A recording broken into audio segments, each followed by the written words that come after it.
Robbie Ashford is transferring in from South Carolina to try and help this Wake Forest team that struggled last season, finishing in the bottom half of the ACC standings.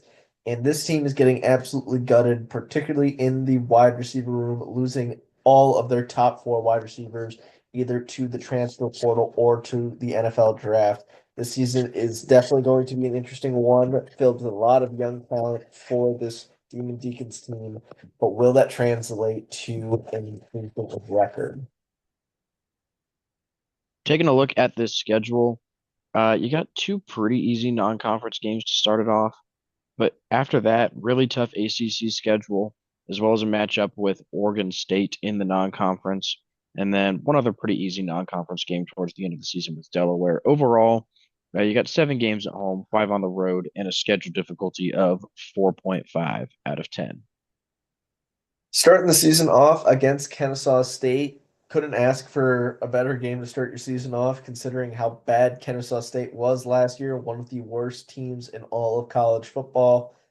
Taking them on at home, even with a new quarterback and a new wide receiver room, should still be a pretty easy win for the Demon Deacons, a 90% chance here. Western Carolina is the following week, a 95% chance here. I don't know anything about Western Carolina, but Wake Forest should be able to get the job done here, 95% chance. Then they face off against NC State.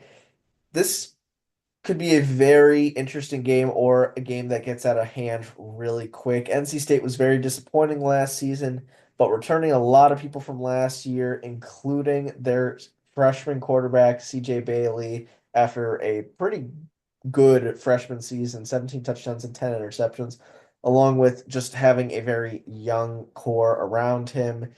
Even though this game is at home for Wake Forest, I think NC State is going to be the more talented team. And just because they have so many people returning to the program, that's just having that continuity is going to be the difference maker here. So a 20% chance for the Demon Deacons to beat NC State going into their first bye week.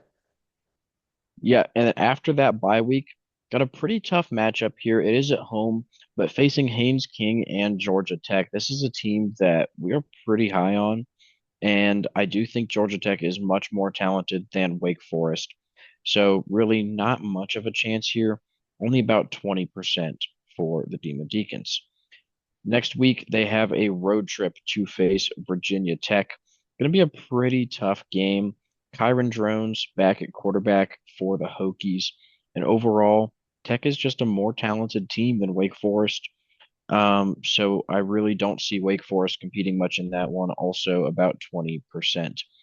Another road trip, this one a very long one, all the way to the other top corner of the country to face Oregon State.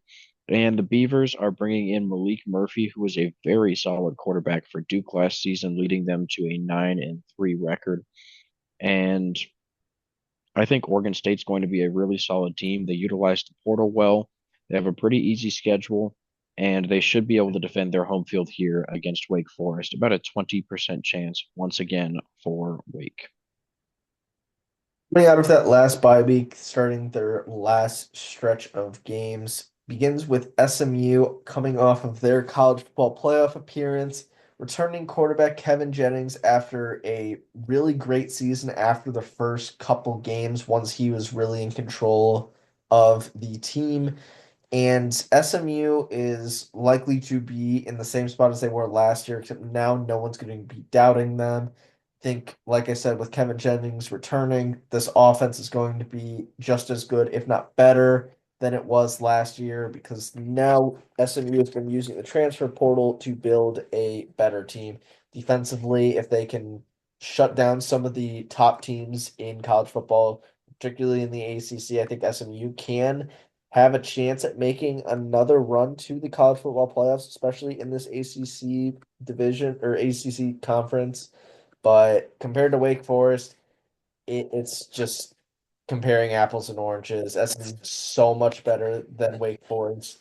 The only person of note returning for Wake Forest on offense is their starting running back in Demond Claiborne. And you can't really win an entire game just off of a running back. So SMU is going to be the favorites here, even on the road. Wake Forest only getting a 20% chance here. Then they got two away games back to back. First up is on the road at Florida State. Florida State bringing in Thomas Castellanos from Boston College to be their starting quarterback, hoping to right the ship after a tremendous fall from grace compared to the season prior, going from an undefeated conference champ to 2-10. But the skies are looking up for this Florida State team. They've recruited very well, getting a lot of weapons both in the transfer portal and through their recruitment for Thomas Castellanos, really looking to right the ship. And I think Florida State will have a bounce back season. I don't think they're quite ready to compete for the ACC title just yet, but definitely going to be a much better team than they were last year. Only a 15% chance for Wake Forest to get the win here. Then their second road game in this stretch is against Virginia. Virginia, not the greatest team in the ACC, losing a good amount of their starting production from last year. But I still think that they're going to be the better team in this case, especially with the home field advantage. I just think Wake Forest is losing so much, and there's just so many questions on both sides of the ball that this Wake Forest team is gonna really have to figure stuff out early if they want to compete in games like Virginia, who could be one of their only conference wins. So I'm leaning Virginia in this one. Only a 25% chance for the Demon Deacons here. Next up is a home game with North Carolina. We're going to go with about a 25% chance in this one. North Carolina, big story this offseason is Bill Belichick now being the head coach. They also have Max Johnson to be their starting quarterback. And I think overall, North Carolina is going to be a pretty solid team in the ACC. Maybe not competing for the conference championship quite yet, but definitely better than Wake Forest. Then got a non-conference game with Delaware, finally joining the FBS this season. But we do still expect Wake Forest to take care of business here. They have the home field advantage. We're going to give them a 90% chance to pick up that non-conference win heading into their final matchup at Duke.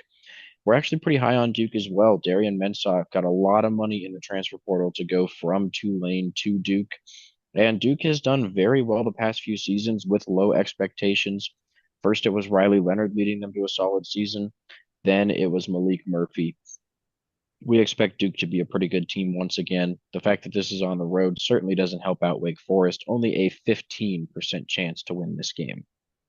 Taking a look at the schedule as a whole, starts off not too bad, but once you get into the middle of the season, it gets real bad real quick, especially in between those two bye weeks.